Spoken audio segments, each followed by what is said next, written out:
everyone, it's Monday. How are you all doing? How was your weekend? Today we're going to be talking about self-care, right? So I want to ask you, have you been able to find time for yourself, right? To do the things that you like to do? And if you have, how have you done it, right? Can you write down in the comments if you're able to find time for yourself, and if you do, how do you do it so that other moms, other parents can get ideas? And also, what do you do during that time? Okay, so today I'm going to talk about self-care. I'm going to talk about why it's important even during times like this, or especially during times like this. I'm going to share with you what I've been doing to get some self-care. And finally, I'm also going to give some ideas that you can do to also get some self-care done, okay? If this is the first time that you're watching, hi, I'm Denise. I'm a mom of 2 and I'm a parenting coach. I help parents enjoy parenting, basically. And right now I am living in Madrid and we are in the middle of the lockdown. So I go live every day to share my experience as well as give tips on different topics, okay? So as I said earlier, today's topic is self-care. So why is self-care important, right? I'm sure by now you've heard the saying of you can't pour from an empty cup, or you have to put on in the airplane, right? You have to put on your oxygen mask first before you put on your child's. Why does that matter? Well, basically, we all have this window of tolerance, right? And this window can become bigger or smaller depending on how we're feeling, so our mood, but it can also be our temperament, or just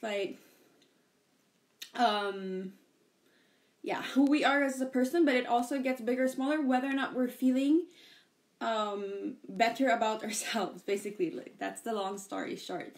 So when we practice self-care, our window of tolerance gets bigger. So what does that mean? That means that we're more patient, we're less likely to yell, and do I need to say anything more?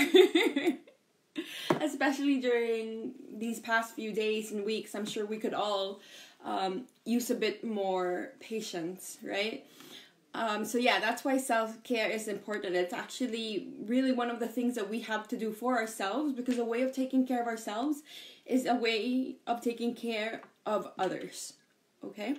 This is really, really important, especially during these times when we're probably overwhelmed with our kids, overwhelmed with the housework, overwhelmed with working from home, overwhelmed with trying to balance everything, and then we watch the news and the world outside isn't doing so well either, right? So self-care is really, really important here. So I want to share with you what I do, especially these past few weeks, to practice self-care for myself, right? So what I do every day, every Monday to Friday, I actually wake up early. I wake up an hour before my kids, and I use that time to meditate. I'll be honest with you, I was never a big meditator, if that's a word. It was always one of those things that, I want to be one of those people that meditate every day. And I figured, I'm stuck at home. Now would be a perfect time to start this meditation practice. So it's a new thing, and I do notice that it helps. So every day I meditate. I do 2 meditations. I do a 5-minute meditation from the Parenting Junkie, which I really like. I'll put it in the links so you can check it out.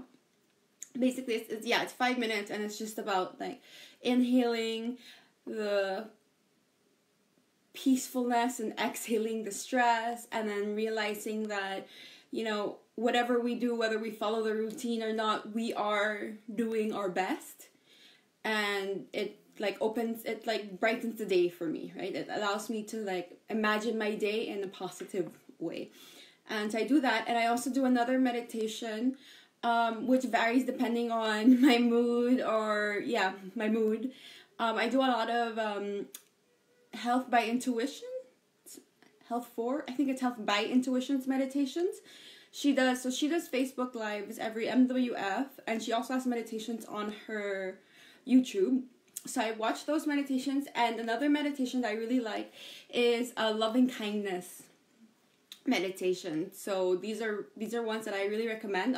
I'll share all of the links on the video description if you want to check them out. So that's what I do in the mornings. I wake up early and meditate, and then I have those 30 minutes before my kids wake up. I try not to look at Facebook. And in those 30 minutes, I try to get work done. So basically I have the parenting coach, I have the Con Cariño, and I also have an editing job. So when I say I try to get work done, I try to do things for Con Cariño that really like inspire me and fill my cup. So that's what I do in the morning. Okay, I'm talking about things I do in the quarantine, okay? I have also been exercising every day. They're just, again, it's like a mix of exercises. I am in Gina, I'll put the link as well. I'm in a workout challenge group, so we do that. She's actually starting another one, I think next week, so I'll put it in the video description to share it. And on the days where we don't have that exercise, I do the exercise that she shared on this page. I do that. Or I just do whatever I find online. And I also do a kids exercise with my kids. So we do like 2 routines a day just because like we're stuck at home. So, we might as well be moving. So that's another thing that I do. I do these lives, right? Because for me, it's with all the thing that's going on, and I'm really the type of person who loves to help, and I really just want to help. And I feel like stuck at home, there are only so many ways that I can help. So this is actually one form of my self-care, because I feel like at least I'm doing what I can to help others. So when other people ask me like, oh, how are you able to do these lives every day? I can't believe it. And it's just like, it helps you as much as it helps me. So thank you. Another thing that I do that is self-care is empathy and compassion to myself, always. I really have let go of judging myself.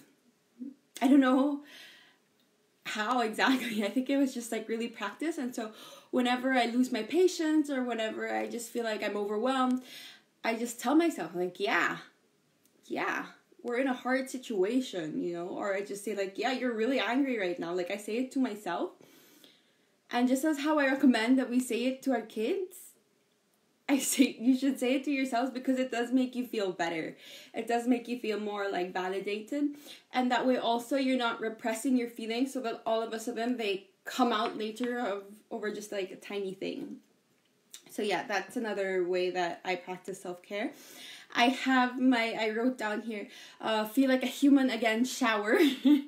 I'm sure this is something that I did pre-lockdown. I'm sure a lot of moms can relate to this one, where basically it's like you have a shower, you close the door, if you lock it if necessary, and you take all the time you need to just like be yourself. So I have that. I do that once a week.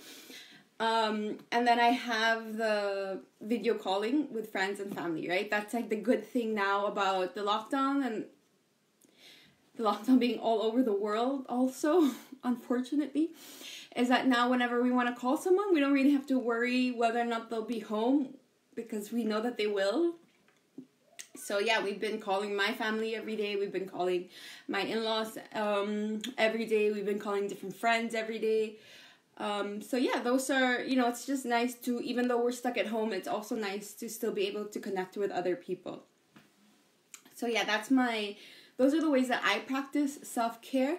Just to do like a quick recap for those of you who just came on, it's waking up early to meditate and have time for myself, exercising, doing these lives, showing empathy and compassion for myself.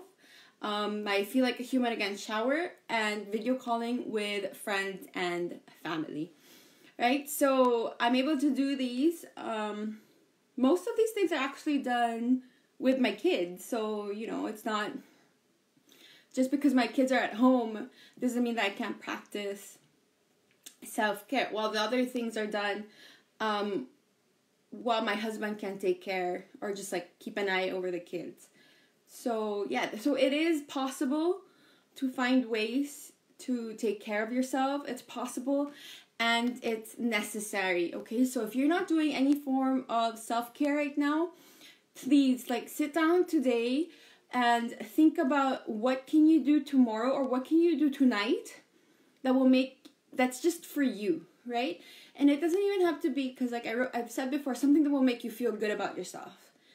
Or yeah, it doesn't have to be something that you feel good doing in the moment, but you'll feel good about maybe 5 minutes after or tomorrow, you know? It's like when it comes to exercising, I don't really feel good about myself when I do it in the moment, but I'm always happy I did it, right? So please think about something that you can do for yourself, and then think about how you're going to do it, when you're going to do it, and what might stop you from doing it, okay? So that way you're really prepared. These are actually some of the questions that I do in a coaching session. So in coaching sessions, we set a goal, and then we look at how you can achieve that goal, okay? That's just one of the things that we do. So I feel like if you need a goal, or if you feel just so overwhelmed, please do this, okay? It's like a suggestion. Obviously, you don't have to do it if you don't want to, but that's my suggestion. And if what I've said, if you don't relate with the things that I've said, I actually have a list here for all of you, just to kind of like give you some ideas. We have reading, we have hugs from family, you know, just like those snuggles, or even when you're feeling really overwhelmed, you do like, if your kid will let you hug her, or if not, maybe your husband, where you just have that like human contact where you're like hugging and you do like 3 to 5 breaths of just like, and that's really helpful. I also put here listening to music or doing dance parties. I wrote journaling, spending time alone, right? That might be like something really important for you, some of you. I put here crying. It's okay to cry, right? Especially now. I actually had a good cry a few days ago because I joined another group and we were talking about our experience. And it was just nice to know that even though, like, when I focus on the present, I'm really, really good. Like, I'm so happy that I've done, like, all this work so that I'm really able to be with my kids in the way that I want to be. Which doesn't mean I'm not yelling at them, okay? But it does mean that, like, you know, it's calm. Things are calm most of the time. But that doesn't mean that I'm, you know, but I can also feel sad about what's happening in the world. And crying is a good way to kind of, like, release that emotion and release that stress. Another one is buying earplugs. If you can buy them at the pharmacy. If you go outside to go to the supermarket, maybe you can just like swing by the pharmacy. You don't have to get those earplugs that block out sound, but you can get those earplugs just so like the sound isn't as loud, especially if you're working, right? That's a way also of you to kind of just like maintain your calm. Another thing is getting enough sleep, right? If you can, do it. That helps a lot. Organizing and cleaning is another way of practicing self-care. What I've been trying to do is like embracing the cycle of mess and cleanup, right? Because if I start getting stressed every time we have to clean up, I'm going to be stressed at least twice a day. So it's really just, just embracing that things will get messy. And embracing the, like, I don't know, it's like a ritual of cleaning up, right? Of organizing. That can be ways of self-care as well. Another thing, which would be really fun, especially to do with your kids, is to look at pictures, like old pictures, and share stories about them, right? I'm sure your kids would love to hear, my daughter loves to hear stories about when she was a baby, right? And I'm sure your kids would like that as well. And finally, the last idea that I put here is getting the support you need, Okay, it's okay to ask for help. And the support you need can simply be talking to your partner, it can be talking to your friend, or it can be talking to me. Okay? As a parenting coach, this is what I do. Okay? I'm here for you. I'm here to help you. I'm here to listen to you. Right? I'm here just so you have someone, if you need someone to cry on, if you need someone to vent out all your frustration on, that's what I do. And then once you've released that emotion, we go look at what it is that you want and how can you get it. Okay? So that's all for today. I hope you have a really nice Monday. Tomorrow we will be talking about the holy grail of parenting and working from home, which is independent play. Okay? I'll see you then. Bye.